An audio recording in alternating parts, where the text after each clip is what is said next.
E paz a todos. Hoje eu queria falar sobre esse folheto aqui. Por que Jesus?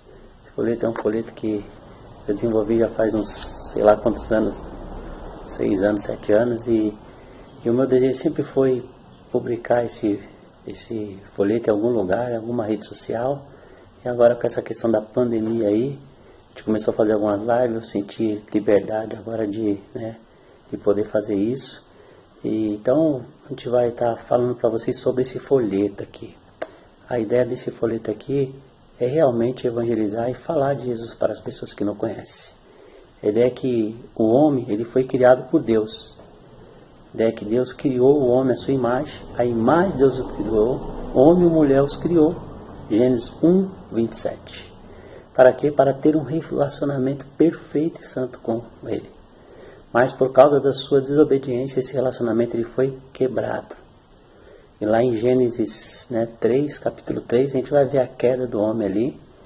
E a ideia é que vai mostrar para a gente que o pecado ele entrou no mundo e Deus ele não tolera o pecado.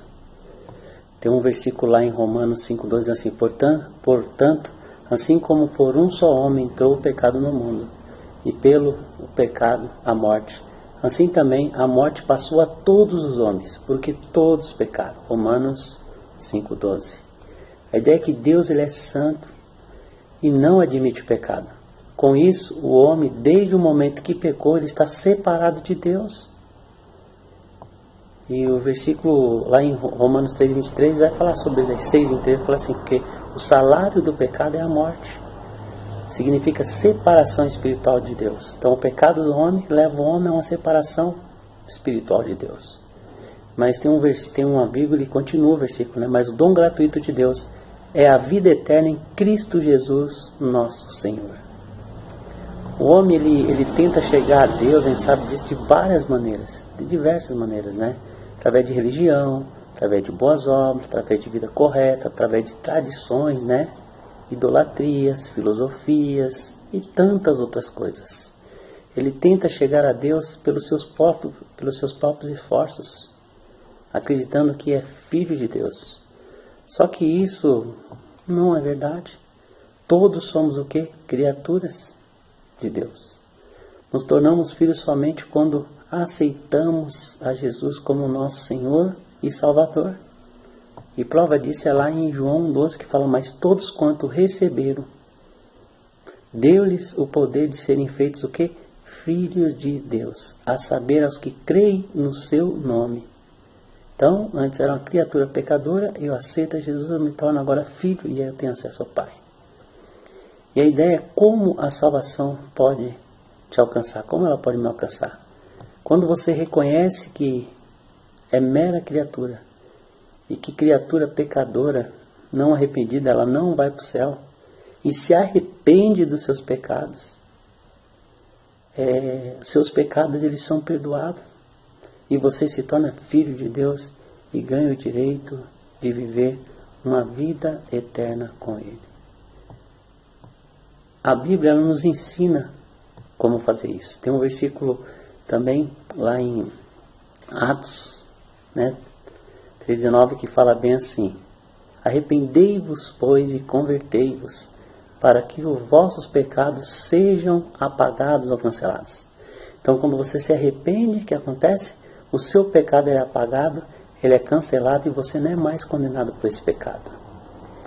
E tem mais 2 versículos lá em Romanos, capítulo 10, versículo 9 e 10, diz assim: e se com a tua boca confessares a Jesus como Senhor, e em teu coração creres que Deus o ressuscitou dentre os mortos, serás salvo. Porque com o coração se crê para a justiça e com a boca se faz confissão a respeito da salvação. E o versículo que é a maior promessa de Deus, João 3,16 diz assim: porque Deus amou ao mundo de tal maneira que deu seu Filho unigênito, para que todo aquele que nele crê não pereça, mas tenha a vida eterna. Essa é a maior promessa de Deus para um pecador. Que Ele fala que aquele que crê no Senhor Jesus Cristo, esse terá a vida eterna.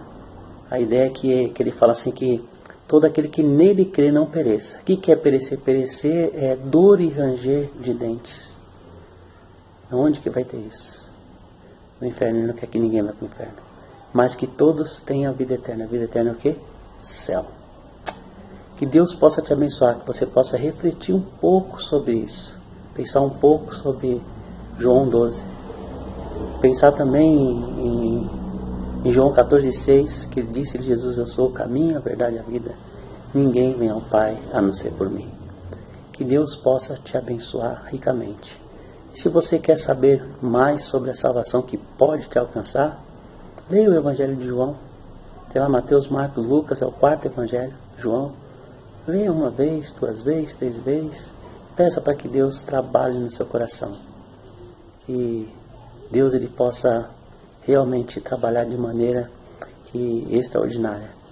E que o Santo Espírito possa tocar seu coração. Se você ainda não conhece Jesus, que você possa conhecê-lo. Que Deus os abençoe. Esse é o desejo do meu coração.